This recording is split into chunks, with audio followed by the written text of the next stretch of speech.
espanhol Pera Riba.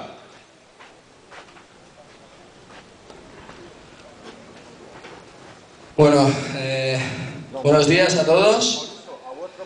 En primer lugar, felicitar a Rufín por el excelente torneo que ha hecho. Ha jugado muy bien durante toda la semana. Y felicitaciones, muy bien. Has jugado bastante mejor que yo y te has llevado el torneo, enhorabuena. Y bueno, quería agradecer sobre todo a mi entrenador, David de Miguel, que ha estado conmigo esta semana y muchas más, que está viajando conmigo cada semana. Gracias, David. Y bueno, muchas gracias al público por su apoyo durante todos los días, que han estado muy cerca de mí. Me he sentido como en casa y espero veros en otras ocasiones el año que viene.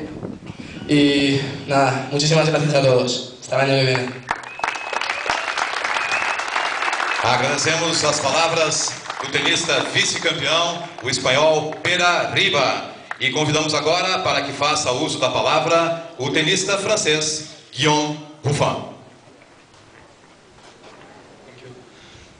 Hello everybody, I would like to congratulate to Pera because it was a really hard match today and I think it was a good final, so congratulations. I would like to say thank you to everybody, all the people who came to see the final, and all the referee, all the staff, the ball boys, everybody here who organized the tournament. To my coach who is there also because he was all the week. So thank you everybody and see you later.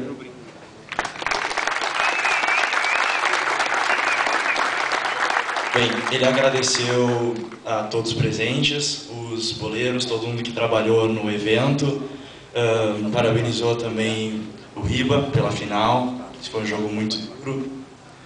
Também agradeceu ao treinador dele, que acompanhou ele toda essa semana aqui, e a todos os presentes.